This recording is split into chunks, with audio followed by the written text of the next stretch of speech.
Hey you guys, what's up? It's me, PhiL again, and I am very excited about this special edition of Kickin' It with PhiL, a heated discussion special edition. It runs all the way from April 9th to May 15th. You don't want to miss it.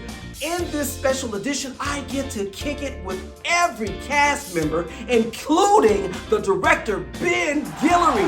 You don't want to miss it. All of the information is right here, therobytheatercompany.org. Let's kick it! Woo!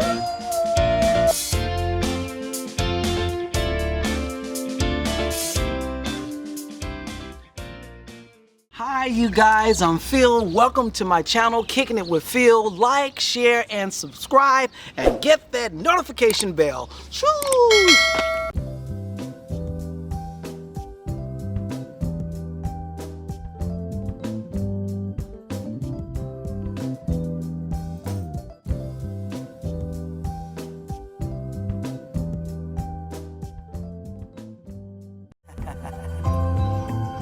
Look at that. Just wanna know. You remember yesterday? No more games. You got that, got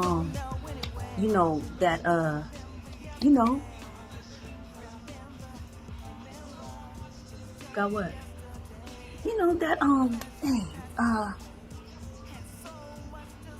Got milk? No. You know, that dude. Oh, got PhiL. Yeah, got PhiL. Yeah, got PhiL. Yeah, got PhiL. Running class, go and let out. Substitute teacher.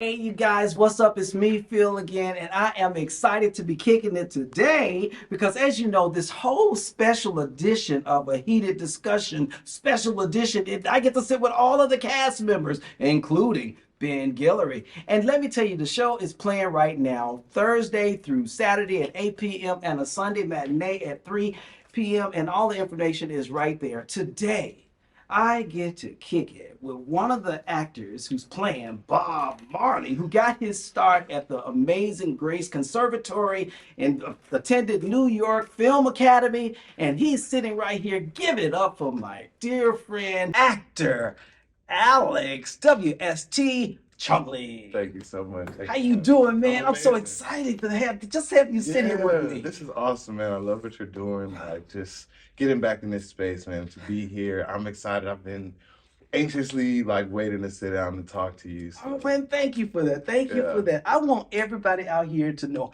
how you got started in this business. When did the bug bite? Oh man, so I've always been interested in the arts, and I would watch my sister when she was performing at LMU do her plays in the late '90s, and it wasn't until 15 years old when I attended Amazing Grace Conservatory, which is a performing arts school out here that's a nonprofit geared for the youth.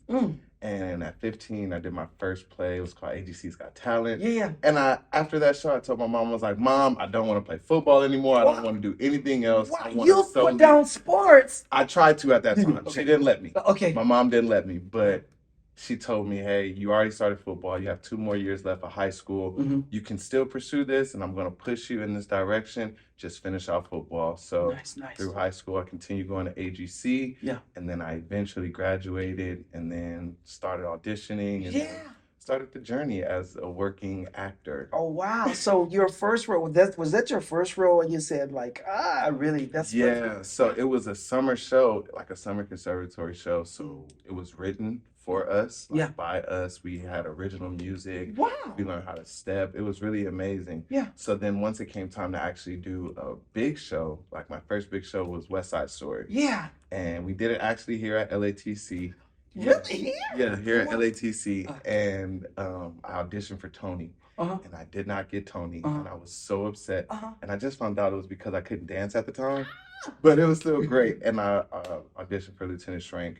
And it was there where my mom was like, hey, If you're gonna do it, it doesn't matter what role you get, just be the best that you can at it. Oh, that's so beautiful. That's beautiful. Yeah. A lot of parents are not always supportive of people. Oh, for sure not. Yeah. For sure not. But I have a loving support system, loving parents. That's loving beautiful. people. That's beautiful. And I know you sing as well. Yeah. And you are singing in the show. I'm like, ah, man. I'm like, oh, yes. You Yeah. got some pipes, brother. Thank you, man. Yeah. It's actually a blessing. I've always sung in the choir at church, and when I came home from the military, that was actually when I like started pursuing singing more. Yeah. So I started getting in the studio, started writing my own music, Wow. started connecting with different producers. Yeah. And then here we are now where I'm playing Bob Marley, Yeah. the iconic, the legendary Yeah. Bob Marley, where I get to sing my own rendition Yeah. of one of his songs. Beautiful, beautiful. Tell me about the journey pursuing your career.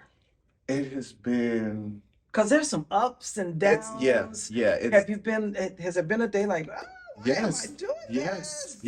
Yes. And how do you make it was through? a couple days ago. Oh, really? Yeah, Okay, tell us about because sometimes it's rough. So the journey for me has definitely been like going on a hike, it. and you have this goal of like, hey, this one hike is 3 miles, and if I reach this peak right here, I've accomplished my goal. Yeah. And then you get to that peak, and you realize it's actually the bottom of another hill. Wow. So now you have to go down through a valley in order to climb to the next hill. So it's just been like just learning and adjusting through the process of who I am as an artist, the roles that I will go out for, that I will accept, the roles that I feel will make a type of change within our community, within our culture. Because that's ultimately what I believe in.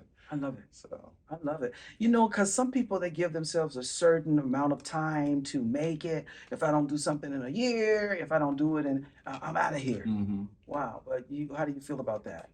Honestly, I just keep working. Yeah. I try to keep learning different things in different aspects of production, whether it be songwriting, whether it be producing, engineering, whether it be screenwriting, whether it be directing. Wow. Producing, whether it be teaching, the youth, hey, this is how you can shoot. Feels like all of you is instrument. Yes. I like that. I'm an instrument, a part of a bigger orchestra. I love it. I love it. Like, so as long as I am within myself, fine-tuning everything that I am and everything that I do, then the ultimate picture is ultimately going to come out. So. I know this is a little crazy, but there was this guy, he was a friend of mine, and he said, "Phil, would you take a role that had nudity?" I said, "Well, I need to read the script." He said, "But you're a Christian, you can't play that role." And he stopped being my friend. I said, "I need to read the script. I don't even know what what this is." It's insane sometimes. So do you think you would just turn a role down? What would make you just say, "I'm turning this role down"? If it goes against ultimately what I believe in as a person. You know, you look at nudity or you think about nudity, we're human. Yeah. So if we're portraying real life people having real life interactions, hey, you may see some nudity, like that's normal. That doesn't mean that as a spiritual being that it takes away or it diminishes who you are or devalues who you are. Because at the end of the day, you have to stand on who you are. That's right. So I would like you. I would need to read the script, and if it's just too much, like if it's on some other stuff, then I would decline it. But if it's just regular stuff, then absolutely. I love it. I love it. Do you have one of your favorite roles that you've played? Ooh, my favorite role that I've played thus far, outside of Bob Marley, my favorite role would probably be when I played Pumbaa in The Lion King. You got this. You did that Amazing Grace. Yes. So right now at Amazing Grace Conservatory, they're doing The Lion King, and they just put up their cast list, so the youth are in rehearsals, just like we are. I want to see it. It's coming out May, the fourth weekend of May. Oh yeah, we'll put the details down. Yeah. So it was definitely Pumbaa because it was an animal. Wow. I've never played an animal, and just learning how to move like him and talk like him, like that was fun. Wow. What would you tell somebody that's interested in possibly doing something like this, but a little on the fence? Pray. Okay. Get away.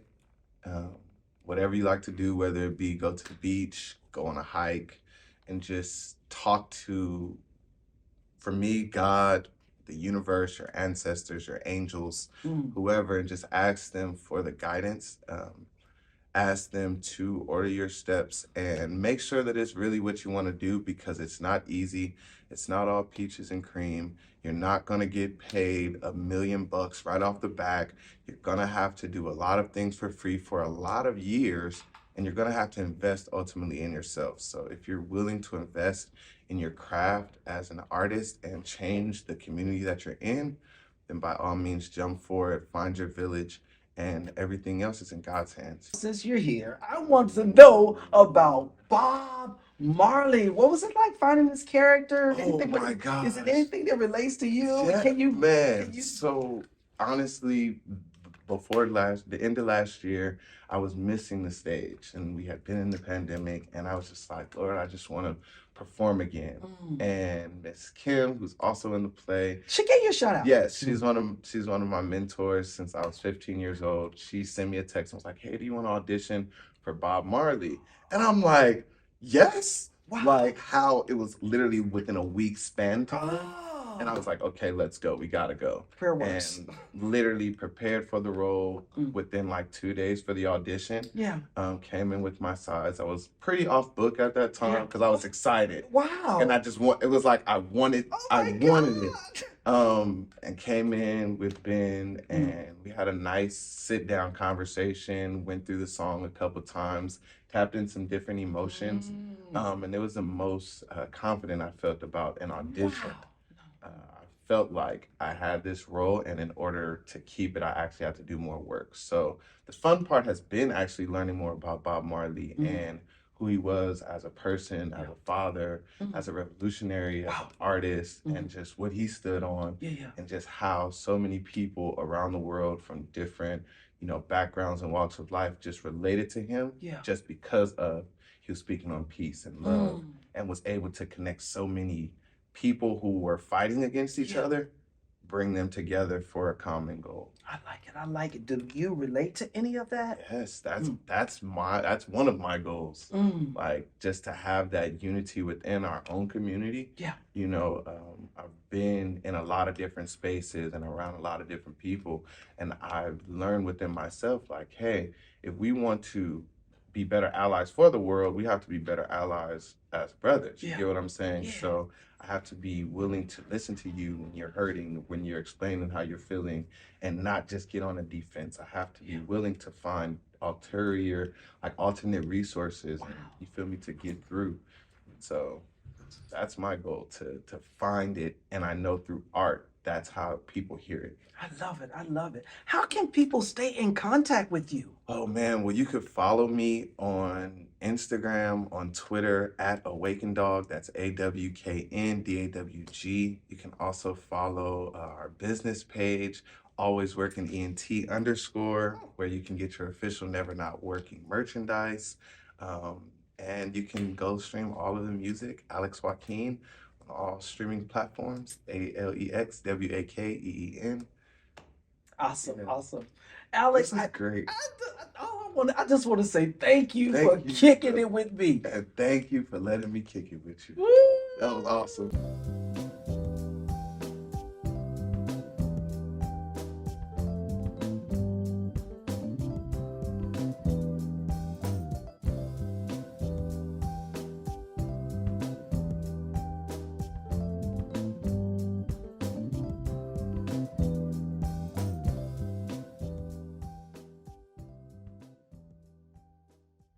It's a different PhiL featuring Remember Yesterday, You remember yesterday. the cool It's Just Like,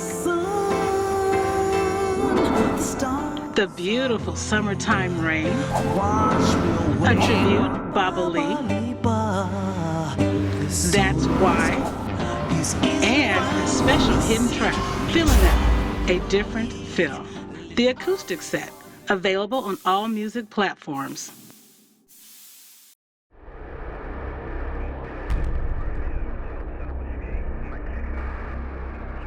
The boogeyman has been released.